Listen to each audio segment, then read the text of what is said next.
All right, so you've learned all these awesome skills on how to paint and create awesome digital images, but that's not going to be quite enough to get you a job and a career doing digital art. Whether it's concept art or character design, whatever it is you're interested in, you're going to need a portfolio to do it. So I want to take a moment to talk to you about how to build a good portfolio and what you do want to do and what you don't want to do.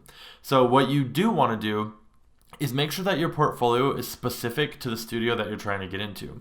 If you're trying to get into Blizzard as a concept artist, you want to make sure you put art in there that looks like it's something Blizzard could have created. You don't just want to copy what they've already done, but you do want to create something that is reminiscent of the work they've already created.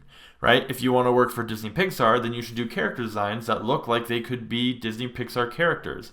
You don't just want to copy characters from already existing movies like Toy Story or Cars, Incredibles, things like that. But you do want to create characters that when they look at it, they think, I could see this in a Pixar movie. So that's one thing to do first off. Try and emulate the studio that you're making content for, but don't just copy it. Things you don't want to do are to put art in it that don't really match up. It's basically the opposite of the first tip I gave you, which is if you're trying to get into, say, Blizzard, like we mentioned before, if you put a whole bunch of anime style art in your portfolio, it's not going to respond very well. And even if you're an amazing artist, they're going to feel like, well, you can't really do what we're looking for, and they're not going to hire you.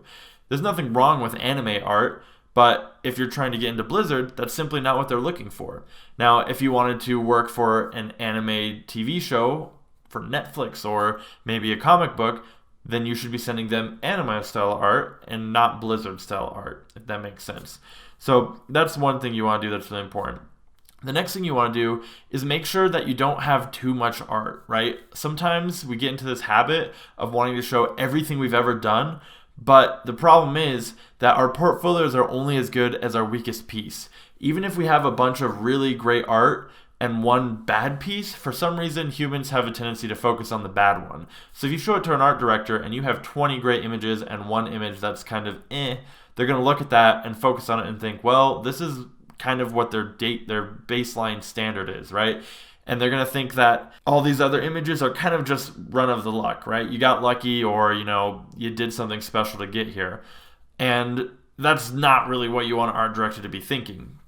So instead, what I recommend is no more than 10 images. 10 images is actually plenty enough for an art director to look at your work and tell whether or not you're what they're looking for. And if they want more, they can always request more. But once you show it to them, it's already out there, which is why I say only do 10 and not anything more than that. Honestly, if you have some really solid pieces, you could probably get away with about 5. And like I said, you want to make sure you keep the worst things out. The next thing you don't want to do is just put in random assignments. A lot of times people who are either straight out of college or they're taking an online course like this one, they'll put their assignments in their portfolio thinking this will showcase, what I can do. However, it's actually not that appealing to art directors. They don't want to see that you can just follow a step-by-step class. They want to see that you can create your own content. So putting things in there like the material studies we did earlier where you painted grass and hair, metal, things like that, that's not really what they want to see. Putting those sort of things in your portfolio is not going to help you. What instead would be better would be to paint a picture with those things in it. Paint some sort of an image that utilizes grass and stone and metal and these different textures, right? Because they want to see that you can create something, not just do some assignments. So stay away from putting assignments in there. A lot of times they can tell that it's an assignment. The next thing that I'd recommend that kind of follows off of that is don't just put assignments in there or even just images. Create some sort of a project, right? You could put 5 really great images in your portfolio and they might stand out really nicely against everyone else. But what will really help you stand out against everyone else is doing some sort of full-fledged project, right?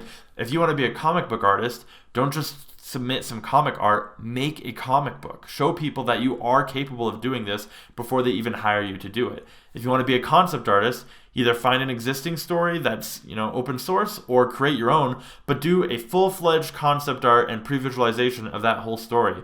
Create all the characters, the world's environment, whatever it is that you want to do for a career. Don't wait to be hired to do it. Start doing that now in your personal time and use that for your portfolio because that's going to say loads more about what you can do than just putting assignments in there. The whole reason they're looking for a portfolio is because they just want to know, can you do what it is I need to get done? And by showing them a project, you're sending that message much more clearly than if you just were to do a bunch of assignments. The last thing I would say to do is to constantly be updating it. right? A lot of times we do our best work and then we kind of let it sit in our portfolio and it goes stagnant. Well, art directors, a lot of times they might look at something and say, wow, this person's really great, but unfortunately right now I don't really have a project for them to work on, right? But they might keep you in mind. However, if they come back 6 months later and look at your portfolio and all of the work is still exactly the same, it's going to send the message to them that you're not very active, you're not really improving your skills, you're not creating anything new. But if they come back to your portfolio, whether it's online or you resubmit it to them, and they see that you've done new work and that you're getting better, that's really going to make them interested in working with you a lot more. So sometimes they might not accept you on the first go, but that doesn't mean you're off their radar. It just means they don't have a project available for you. So constantly be getting better, constantly be updating your work. And doing these things are what are really going to help you get a solid portfolio to help you get a job in the industry. And a lot of times you're not going to make it on the first shot. It takes a lot of hard work and perseverance and a lot of failures, but keep going, keep pushing through. And if you don't give up, eventually you have to succeed. So that's it for this lecture. I'll see you guys in the next one.